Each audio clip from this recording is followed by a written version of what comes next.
Hello to everyone. Бүгін біздің өтетін тақырыбымыз ол бізде question order деп аталады. Яғни question order деген ол order деген ол өзінің тәртібі, деңгейі, порядок деп айтамыз. Question деген ол сұрақ, яғни сұрақтың жасалу тәртібін үйренетін боламыз.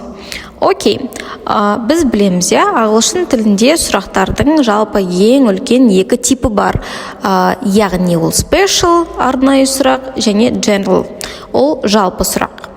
Енді солардың жасалу тәртібіне келеміз. Сондай-ақ біз етістіктің түрлері де бар екенін білеміз. Алдыңғы сабақтарда біз сіздерге айтқан болатынбыз, яғни етістіктер кей кезде to be болып бөлінеді, және де қалған етістіктер ол main verb болып бөлінеді. Main, яғни base verb деп айтады кейбір кітаптарда, кейбір кітаптарда main verb деп айтады, бірақ основной глагол деп аламыз. Яғни екеуінде екі түрлі жасалады. Себебі to be ол ең күшті етістік, яғни ол бәрін өзі жасалады, өзі құрастырады, болымсызды да өзі істейді, сұраулыны да өзі істейді. Түсінікті ғой, Мысалы, she is late today деп айтатын болсақ, she is late today, она сегодня опоздала. Егер сұрақтың аударатын болсақ, аудармасын айтатын болсақ, енді біз бірінші general question жасайтын болсақ, тұрған isді алдына қарай аударып жібереміз. Is she late today? Она сегодня опоздала деп айтамыз. Бұл to be деген бізде қазақ тілінде немесе орыс тілінде кішкене аудару қиын, себебі бұндай нәрсе бізде жоқ. Бірақ дегенмен де ағылшын тілін үйреніп жатқаннан кейін ағылшын тілінде бұндай нәрсе бар. Енді бұл бізде қандай сұрақ еді? Бұл general question еді. Она сегодня опоздала, is she late today? И даем ответы. Жауаптарын береміз. Yes, she is, или же кешікпеген болса, no, she isn't. Окей? To be-ден басталса сұрақ, to be-ден жауаптарын да бастаймыз. Енді to be-ге қатысты special question жасайық.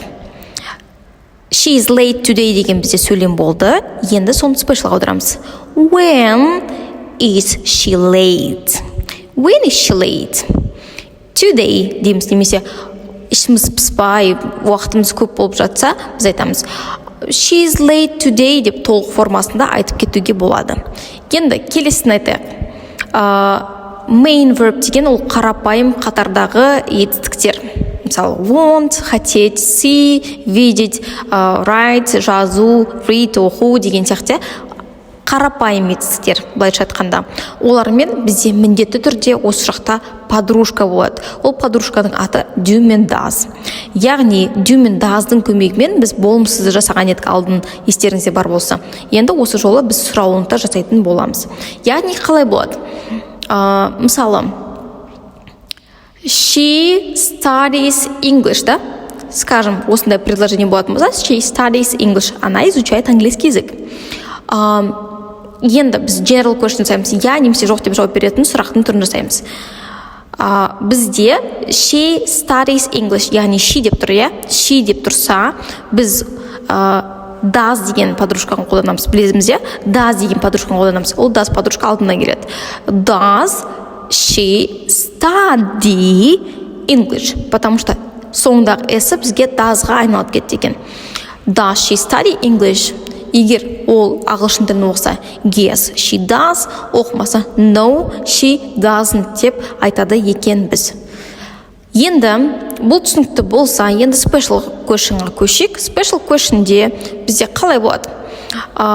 She studies English now деп айтайық, скажем, ол қазір үйреніп жатыр, When does she study English?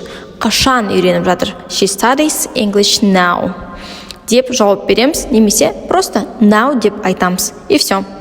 Бұның ешқандай қиыншылығы жоқ. Егер тағы да көптеген сұрақтарыңыз болып жатса, жаза кетіңіздер, әрдайым жауап беруге дайынбыз.